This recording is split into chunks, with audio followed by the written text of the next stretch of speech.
There's one other institution that's becoming a Hawaiian institution you didn't mention, and that's our prisons, which are overrepresented with Native Hawaiians. And most of our people are nonviolent and in for drugs, and there's very little drug treatment there. So that's a point of activism that people have to come around, because that is about social control by the occupying nation. Thank you. Did any of you want to respond to that? I just wanted to mention, I think there's a big hoopla in our presentation, and that has to do with, even though I tried to talk a little bit more about the 70s and some of the trends that I think were important to understand, there's one big section that I think we need to talk about, maybe others on the panel can contribute as well, and that is this whole history of our people organizing themselves and talking about governance. And this is very important. OHA was born in 1978 out of this idea of organizing our people for specifically Native Hawaiian rights. But then, as I mentioned earlier, people like Auntie Louisa Rice and people like Auntie Pegu Ha'aras, they were really talking about us critically examining who we are in relationship to the United States, and actually realizing that we had a kingdom. We had our own government, and it was once independent. And there have been many organizations, many groups who have stepped forward to take that on. Nation of Hawaii, I think, is one group that took it on in its own way, but it's trying to address the whole idea of us beginning to govern ourselves and our resources. We have many Kingdom of Hawaii groups. The Aupuni Hawaii is one. Then we have Reinstated Nation is another. I hope I don't miss anybody, but there are quite a few.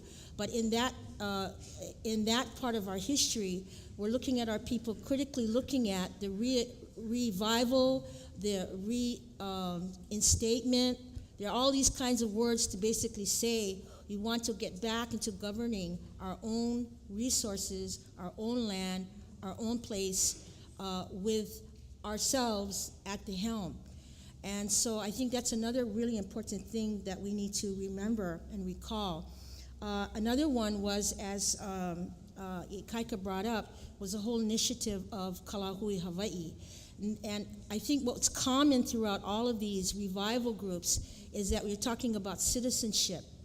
I know, having been a part of Kalahui for a very brief time, that citizenship was the basis of our whole organization, and that is to identify people, to have them meet, and for them to actually talk about the things that they wanted to see corrected and done.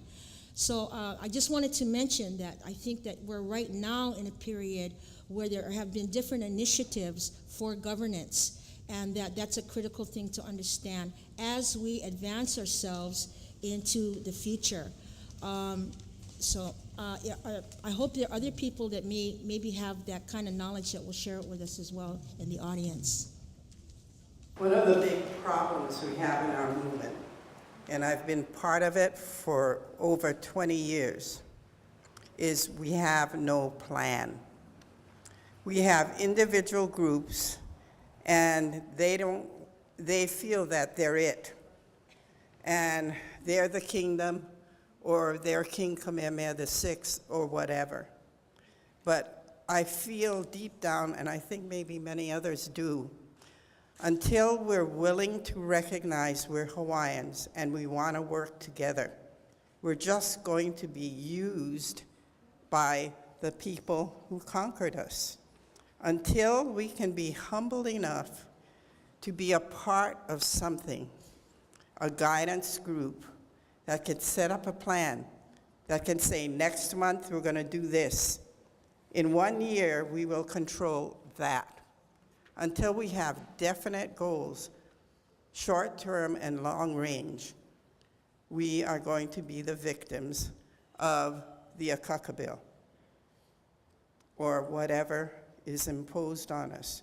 And I think we really need to think about that and realize that to win, we have to be united. And we cannot have a bunch of leaders saying, I'm it, I'm it. We have to be equal and working together. That's exactly what I was going to address, and I thank you for pointing that out. I'm a Native Hawaiian who's worked with different Native groups, and Native Alaskans, Native American Indians, and different indigenous groups around the world. And that was my question to the panel.